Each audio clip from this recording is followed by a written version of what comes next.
दोस्तों, जब हम लोग आसमान की ओर देखते हैं तब हमें आसमान में दो ही चीजें दिखाई देती हैं, एक चांद और दूसरे स्टार्स। आप लोग चांद के बारे में तो जानते होंगे कि चांद क्या होता है और कैसा दिखता है, लेकिन आज हम लोग बात करने वाले हैं कि आसमान में दिखने वाली यह छोटी छोटी रोशनियां जिनको हम लोग स्टार्स कहते हैं, मतलब तारे कहते हैं, यह क्या होते हैं। तो वीडियो काफी इंफॉर्मेटिव होने वाली है, इसीलिए वीडियो को स्किप बिल्कुल भी ना करें एंड वीडियो को एंड तक जरूर देखना। तो चलिए शुरू करते हैं। जब हम आसमान की ओर देखते हैं तब हमें आसमान में छोटे छोटे काफी ज्यादा तारे नजर आते हैं, जिनकी संख्या इतनी ज्यादा होती है कि उनको गिनना हम लोगों के बस की बात नहीं है। तो अब सवाल आता है कि आखिर यह तारे क्या होते हैं। देखो, हम लोग यह भी जानते हैं कि सूरज क्या है और सूरज पास से कैसा दिखता है, मतलब सूरज का आकार कैसा है और सूरज देखने में कैसा है, हम लोग ये सब जानते हैं। हम लोग चांद के बारे में भी जानते हैं।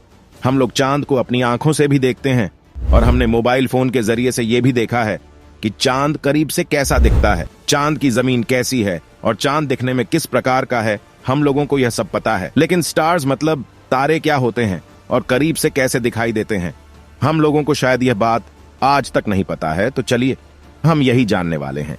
सबसे पहले मैं आपको बताना चाहूंगा कि तारे उसको कहते हैं जिसका अपना खुद का प्रकाश होता है, जैसे कि सूरज। आप लोगों को पता ही होगा कि सूरज अपने प्रकाश की वजह से चमकता है। सूरज का अपना खुद का प्रकाश है, जबकि चांद, जुपिटर, मार्स, मर्क्यूरी और हमारी पृथ्वी, इन सब में से किसी का भी खुद का प्रकाश नहीं है। इसीलिए हम इन सभी को स्टार्स नहीं कह सकते। और हमारी धरती का जो सबसे करीब का तारा है वो है सूरज, क्योंकि सूरज ही वो पहला तारा है जो हमारी धरती के सबसे करीब है। और जो ये हमें आसमान में छोटे छोटे तारे दिखाई देते हैं, वह आकार में सूरज से लगभग 450 गुना छोटे होते हैं। इसीलिए वह हमें आसमान में इतने छोटे आकार में दिखाई देते हैं। लेकिन अब सवाल यह आता है कि जैसे चांद, जुपिटर, मार्स, इन सभी के अंदर धरती की तरह जमीन होती है, तो क्या आसमान में दिखने वाले इन छोटे छोटे तारों के अंदर भी जमीन होती है? क्या यह आसमान में दिखाई देने वाले करोड़ों तारे यह भी छोटे छोटे प्लैनेट्स होते हैं? और क्या इन पर भी कोई रहता है? चलिए जानते हैं। आपको मैं बता दूं कि यह तारे कोई प्लेनेट नहीं होते हैं और ना ही इनके अंदर पानी होता है और ना जमीन होती है, बल्कि यह तारे सिर्फ एक आकार होता है जो कि हाइड्रोजन और हीलियम, इन दो प्रकार की गैसों से मिलकर बने होते हैं।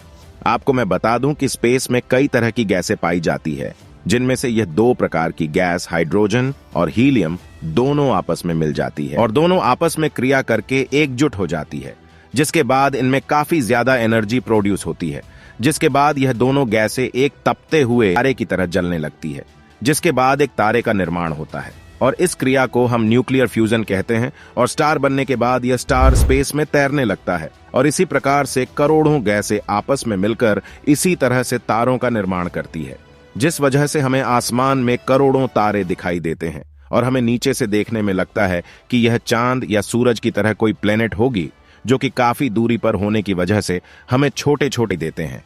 बट ऐसा बिल्कुल भी नहीं है। एंड जो यह तारे होते हैं, यह 3 से 6 रंग के होते हैं, जिसमें मोस्टली हमें लाल, सफेद और नीले रंग के तारे ज्यादा देखने को मिलते हैं। अब आपके मन में सवाल आ रहा होगा कि अलग अलग रंग के तारे होने की क्या वजह है। तो दरअसल तारों के अलग अलग रंग होने की सबसे बड़ी वजह है उसका टेम्परेचर। जिस तरह का जिसका टेम्परेचर होगा, वह उसी के हिसाब से अपना रंग बदलता रहता है। तो चलिए इसको एक नॉर्मल लैंग्वेज में समझते हैं। जैसा कि आप लोगों ने देखा होगा कि जब हम आग को जलाते हैं तब हमें लाल रंग दिखाई देता है, वह आग हमें लाल रंग की दिखाई देती है। एंड जब हम दोपहर के टाइम आसमान में सूरज को देखते हैं तब हमें उसका रंग सफेद दिखाई देता है, जो कि उसके टेम्परेचर को बताता है, क्योंकि लाल रंग वाली आग सफेद रंग के टेम्परेचर से कम होती है। और जो नीला रंग होता है उसका टेम्परेचर इन दोनों से भी ज्यादा होता है। आपने देखा होगा जब वोल्केनो फटता है तब उसमें 2 रंग दिखाई देते हैं। पहला लाल होता है और जो सबसे ज्यादा भयानक होता है वह नीला होता है। और आसमान में दिखाई देने वाले तारे हमें उतने लाल भी नहीं दिखाई देते, ना ही ज्यादा सफेद होते हैं, बल्कि नीले रंग के ज्यादा दिखाई देते हैं। तो नीले रंग से आप लोग समझ ही गए होंगे कि मेरे कहने का मतलब क्या है। दरअसल तारे का जो टेम्परेचर होता है वह सूरज के टेम्परेचर से कम नहीं होता। एंड इसी के साथ में आपको एक तारे के बारे में एक अमेजिंग सा फैक्ट यह भी बता दूं कि जब भी आप आसमान में लाल रंग का तारा देखो, तब समझ जाना कि वह तारा कुछ सालों में या कुछ महीनों में, महीने तो नहीं कह सकते, बट कुछ सालों में खत्म होने वाला है, क्योंकि जब तारे का टेम्परेचर फुल होता है तब वह हमें नीला दिखाई देता है, और जो लाल होता है वह सबसे कम टेम्परेचर होता है। तो जब नीला तारा लाल में बदल जाता है तब उस तारे का अंत आ चुका होता है। एंड अगर आपको कोई तारा नीला दिखाई दे रहा है तब समझ जाना कि वह तारा करोड़ों सालों तक अमर रहने वाला है।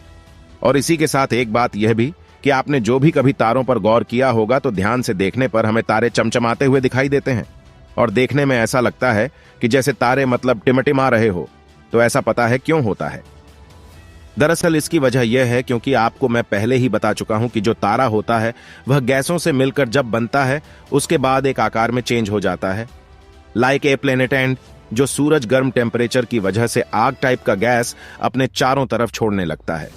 ठीक उसी तरह तारों के साथ भी होता है, जो धरती से देखने पर इसी वजह से हमें ऐसा लगता है कि जैसे तारे टिमटिमा रहे हो, जबकि वे टिमटिमाते नहीं है, बल्कि वो तो उनकी गैस होती है जो चारों तरफ उड़ रही होती है, जो कि हमें ऐसा लगता है जैसा वो टिमटिमा रहा है। और जैसे सूरज में आग की लपटें उठती है और सूरज भी गैसों को चारों तरफ छोड़ता है। तो अगर हम सूरज को और ज्यादा पृथ्वी से दूर कर दें और सूरज इतनी दूर हो जाए कि वह हमें तारों की तरह दिखाई दे, छोटा सा, तो वह भी हमें एक तारे की तरह दिखाई देगा, जैसे कि तारे टिमटिमाते हैं। तो आई होप कि आपको समझ में आ गया होगा कि आसमान में दिखने वाले ये छोटे छोटे तारे क्या होते हैं।